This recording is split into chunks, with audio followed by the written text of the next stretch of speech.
The Old Testament can be intimidating ground for Christians. It's a bit of a haze of stories and histories, and it isn't always chronological. You've probably heard of David slaying Goliath, Joseph being sold by his brothers because of his awesome cool jacket, Daniel getting thrown into the lion's den, Noah building an ark, and Jonah getting swallowed by a giant fish. But do you know in which order they happened? If our Old Testament history is rusty, we have a problem, because in order to truly understand everything that Jesus does, we have to understand what his people have been through and the history of the culture that he stepped into. It's also essential for our understanding of the context of many Old Testament stories. In this video, we're going to walk through a zoomed out overview of the entire Old Testament so that when we pick up the Bible and turn to Isaiah or Exodus or Nehemiah, you'll at least have a big picture understanding of where the story fits into the grand scheme of things. We're going to tag all the major players along the road, but we're going to be moving pretty fast. It all begins with creation in the Garden of Eden with Adam. God creates Adam and Eve and places them into authority over all creation. Deceived by Satan, Adam and Eve sin and they're kicked out of the garden. They have a few sons, most famously Cain and Abel.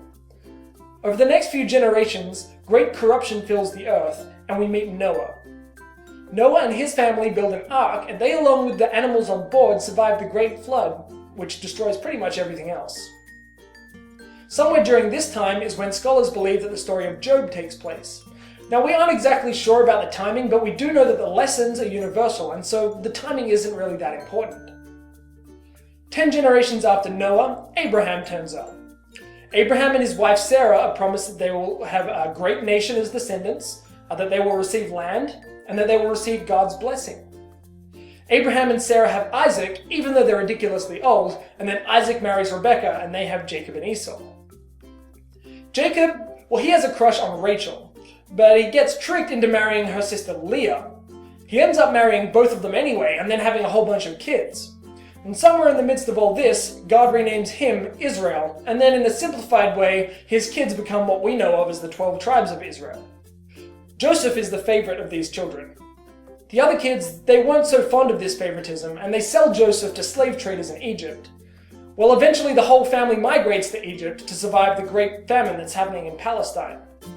The Israelites begin to grow in number in Egypt, and becoming a threat to the Pharaoh, he enslaves all of them. That's when Moses turns up, the 10 plagues happen, and the Israelites escape across the Red Sea. Now, they head to Mount Sinai, which is where they receive the law, including the 10 Commandments.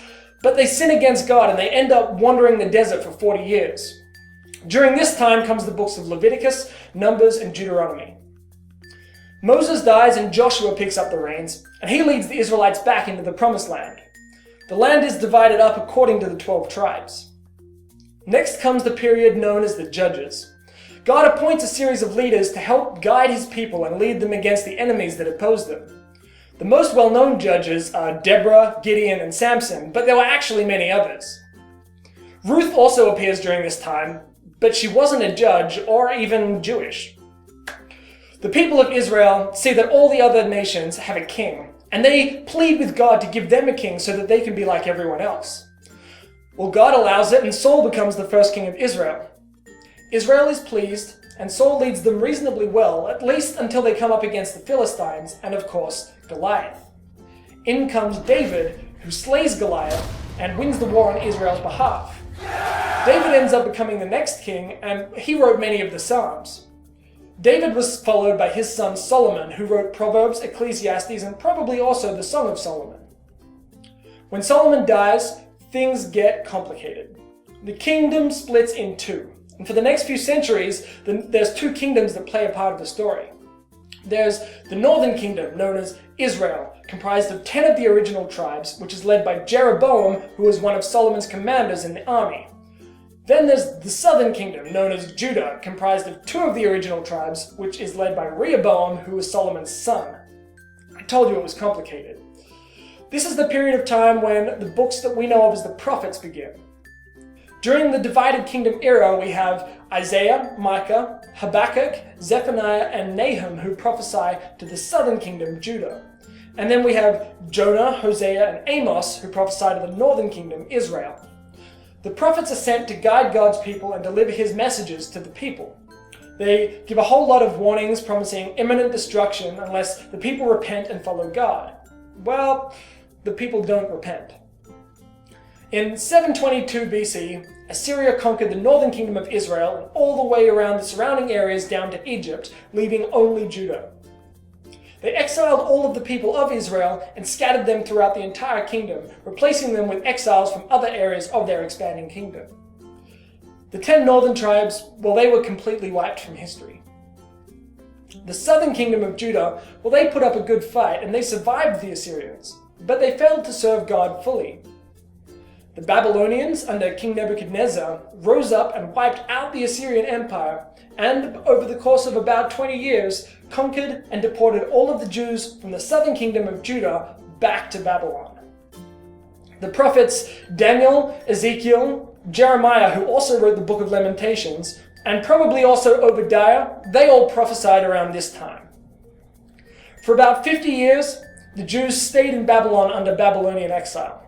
Then in came Persia.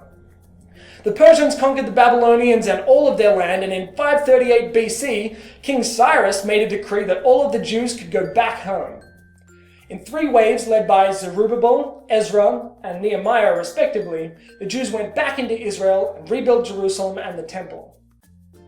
Haggai, Zechariah, and probably Joel prophesied during this time.